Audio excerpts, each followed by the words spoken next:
ஒரு மனிதன் வாழ்க்கையில தொழுகை இல்லை என்றால் அவன் செய்கிற மிக மிக பெரிய பாவம் அது முதலாவது. இரண்டாவது, தொழுகை இல்லை என்றால் அவனுடைய உள்ளத்தின் ஆரோக்கியத்தை அவன் சீர்கெடுக்கிறான்.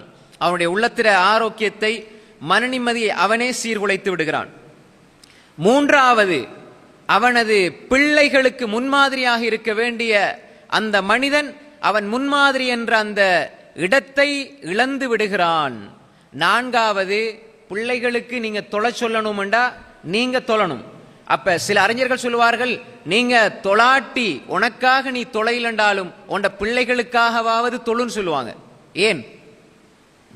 வீட்டில் வாப்பாவும் தொலைல அம்மாவும் தொலைலண்டா பிள்ளை எப்படி தொழும்? பிள்ளைக்கு அந்த பழக்கம் வருமா?